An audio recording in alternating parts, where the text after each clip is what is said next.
सद्गुरुदेव के चरणों में प्रणाम करते हुए सभी साधक बंधुओं, अभी हम सभी लोगों ने वचनों का, उपदेशों का श्रवण किया। महापुरुषों के द्वारा फरमाए हुए भगवान सामने भी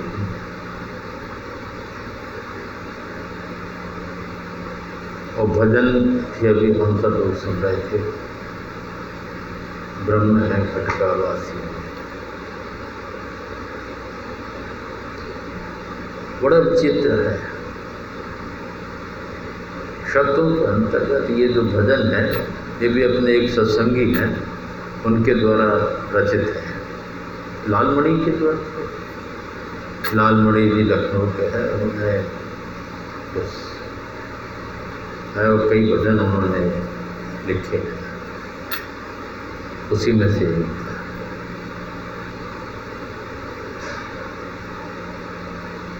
जो वास्तविकता महापुरुषों की जब बात आती है वो तो यही फरमाते हैं, जो भी कुछ है दूर नहीं, हम हमारे पास है। और पास भी इतना कि ज़्यादा नज़दीक कोई चीज़ हो तो हम देख नहीं पाते, वो स्थिति है। जैसे कई बार उदाहरण के तौर पर कहा जाता है, बाहरी एक उदाहरण है, नेत्रों में हम काजल या सुरमा लगा लें और उसको देखना चाहें तो अपने नेत्रों से दिखाई नहीं देता। कब दिखाई देता है? जब सामने दर्पण हो। सद्गुरु कृपा रूपी जब दर्पण हमारे सामने होता है, उनकी कृपा होती है, तब हमें अपने अंदर छिपे हुए खजानों का बोध होता है। लेकिन उसके लिए वो पात्रता हो, हमारे अपने विकार, ईर्ष्या, द्वेष, भरा क्रोध, सभी लबालब हम भरे हुए, तो उनकी कृपा भी कहाँ से आए?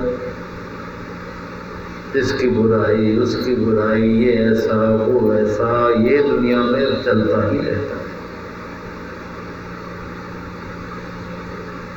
इससे कहीं हम हटें तो निश्चित तौर पर उसका प्रेम देखें, अनुभव करें, उसकी कृपा का अनुभव करें, उस लायक हम बने, वो पात्रता हमारे अंदर हो।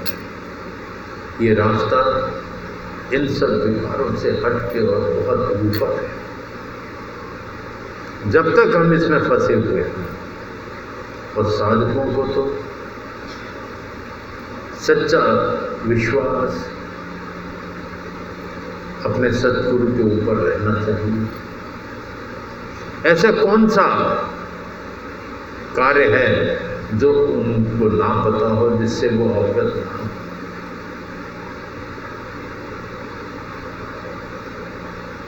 लेकिन फिर भी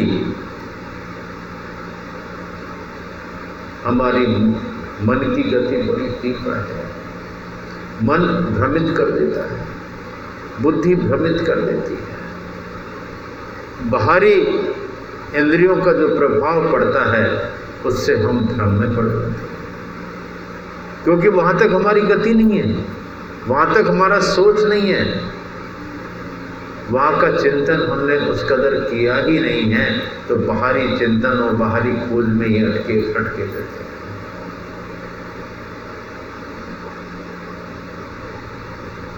जब हम निरंतर सद्गुरु का चिंतन,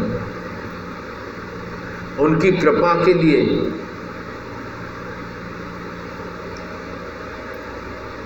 व्याकुल होते हैं, विरही होते हैं, तड़प होती है, ये तो कहा है, ये सहज नहीं है। जिस चीज का अगर हम शिक्षा जगत में जाएं तो एक अभिलाषा होती है, एक इच्छा होती है कि हमें आगे उन्नति करना है, आगे की क्लास में जाना है। तो हम क्या करते हैं, दिन रात पढ़ाई करते हैं और पूरा ध्यान उस पर लगा देते हैं, अपना कंसंट्रेशन वहीं होता है कि मैं अगली कक्षा में और अव्वल नंबरों से पास होकर के पहुंचना है, मेरिट में आना है। और हम करते हैं मेहनत, चाहे कोई इंजीनियर ऐसे नहीं बन जाता, डॉक्टर ऐसे ही नहीं बन जाता, या और भी जो कोर्सेज हैं वो भी ऐसे ही प्राप्त नहीं हो जाते, उसमें बहुत मेहनत करते हैं। बल्कि हमें ध्यान है, कई बार तो कई लोग कुछ टैबलेट्स आते थे जिससे नींद ना आए, वो टैबलेट्स का इस्तेमाल करते थे रात को और पढ़ते थे कि हमें आगे बढ़ना है, दुनिया में कुछ लायक बनना है। तीव्र इच्छा या जिज्ञासा जिस क्षेत्र को प्राप्त करने के लिए मन से, वचन से और कर्म से जब हम लग जाते हैं तो वो चीज हमें प्राप्त हो जाती है। एक यही क्षेत्र ऐसा होता है कि इसमें हम नहीं लग पाते, और इसमें लगने का भी ऐसा नहीं है, उन्होंने नहीं कहा है कि कष्ट उठाओ, लेकिन प्रेम तो जगाओ, विश्वास तो जगाओ, दृढ़ता तो लाओ अपने अंदर,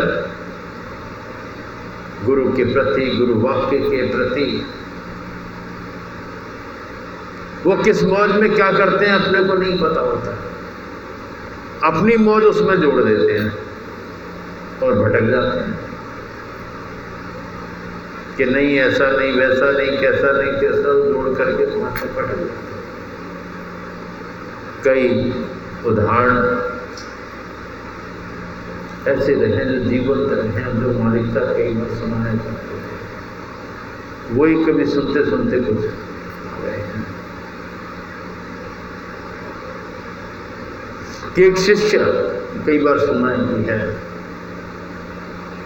और गुरु जी चले जा रहे थे, रास्ते में जो रास्ता थी वो एक के खेत में से होकर के निकलते थे, उसमें फसल खड़ी हुई थी चने की, उसमें से निकलना ही था, कोई जगह ही नहीं थी निकलने थे।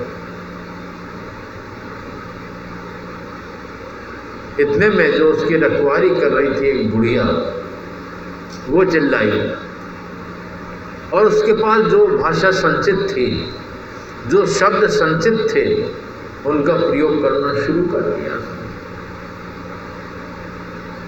जो कि हम लोग कुछ लोग नहीं कर सकते। कुछ के पास ऐसे खजाने हैं, सत्संग और साधन के अंतर्गत आते हुए वो खजाने भरे पड़े हुए हैं।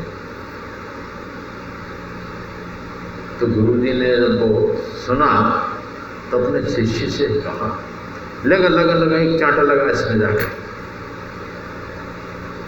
अब वो शिष्य ने बुढ़िया की तरफ देखा तो बुढ़िया होगी करीब 80 साल की।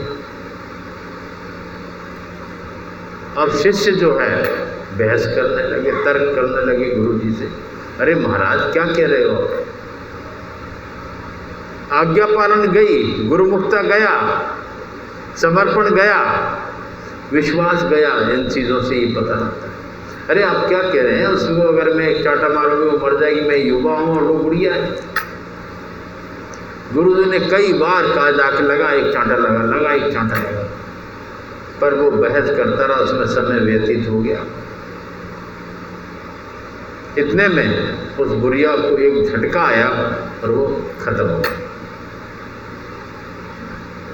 गुरु जी ने एकदम कहा, जब मैं कह रहा था तो ये कि अगर उसमें चांटा मार देता जाकर के, चाहे धीरे से ही मार देता, ये कोई जरूरी थोड़ी है कि वो जोर करना, तो आज्ञा का पालन हो जाता, मेरे द्वारा सजा हो जाती, तो उसको वहां से सजा नहीं मिलती जो सजा उसको मिल गई।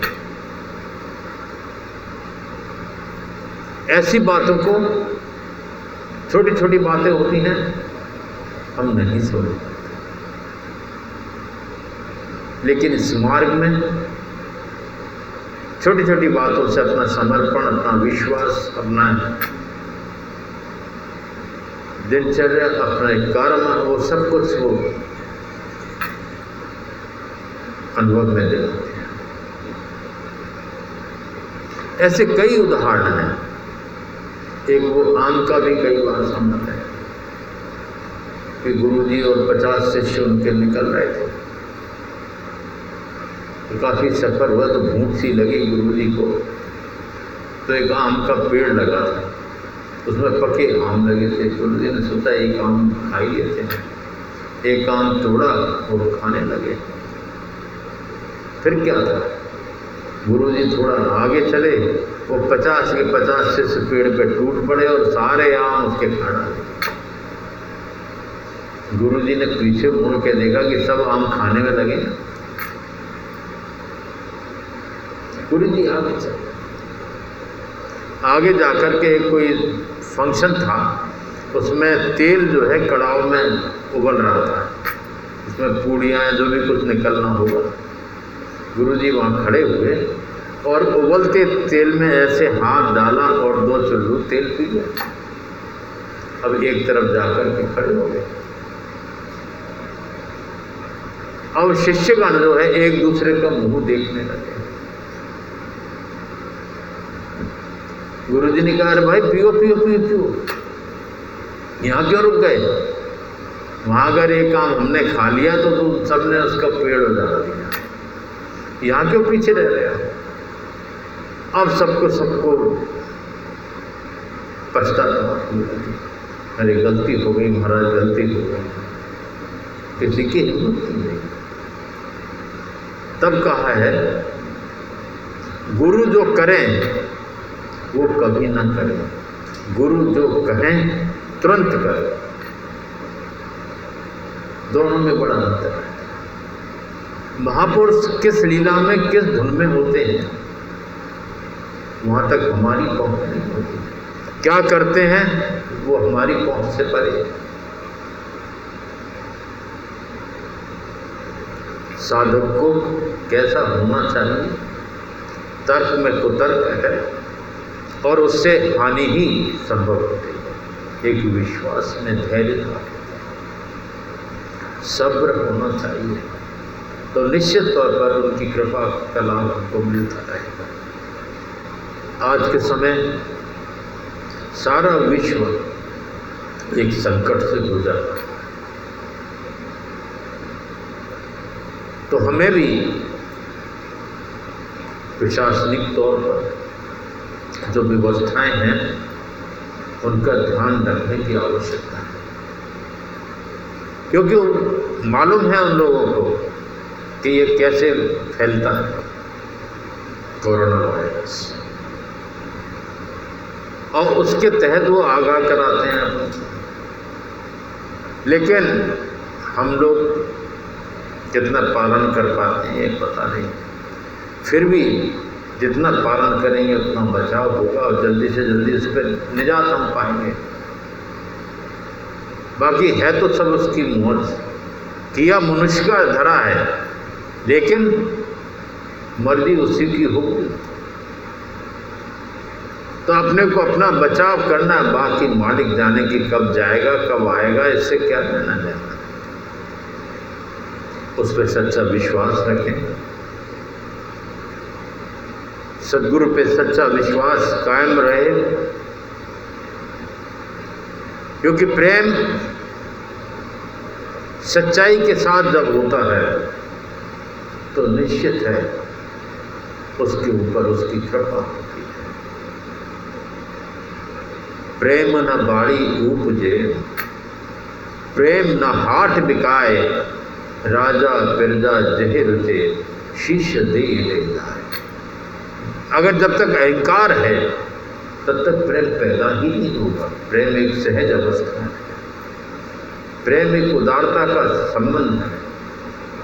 जिसके अंदर सच्चा प्रेम उस मालिक से है, उसका प्रेम सबसे है, सारे जगत से है, सारे विश्व से है, और उदारता उसके अंदर स्वतः आ जाती है। परोपकार का भाव अपने आप आ जाता है, क्योंकि सबसे वो उचित दृष्टि से देखता है। धोखा कौन कर रहा है, धोखा नहीं कर रहा है, ये उसकी नज़र से कुछ बचा नहीं है। अपने को जो उसने सौंपा है, जो दायित्व अपने को सौंप रखा है, उसके तहत उसको हाजिर नाजिर समझते हुए अपने को आगे बढ़ना है। और फिर जो साधक परमार्थ से जुड़ गए हैं, साधन रत हैं, सच्चे हृदय के साथ विश्वास के साथ चल रहे हैं और कोई चीज़ उनको प्रभावित नहीं करती है, तो निश्चित तौर पर उनको उसकी दया का अनुभव होता रहेगा और होगा। लेकिन उस लायक हम बनते जाएं, सच्चाई हृदय में लाएं, क्योंकि मन और बुद्धि से परे है। उस क्षेत्र में भी मन बुद्धि लगाएंगे, उनसे भी लगाएंगे तो कुछ नहीं मिलेगा, हानि हानि। यह करनी का खेल है, ना ही बुद्ध विचार और बुद्ध छाण करनी करे तो पावे उत्साह। करनी से तात्पर्य है सदगुरु का दयाल ने जो हमको कहा है, उस तरह से हम चलें, उस तरह से कर्म करें और उनके द्वारा जो फरमाया हुआ या जो भी कुछ है उसमें अपनी बुद्धि से इस्तेमाल न करके उनकी आज्ञा को आज्ञाकारी गुरुमुख बनने की कोशिश करें, तो निश्चित तौर पर उनकी दया सर्वदा अनुभव में आती रहेगी और उस कृपा से हम सब लोग लाभान्वित होते रहेंगे। ओम।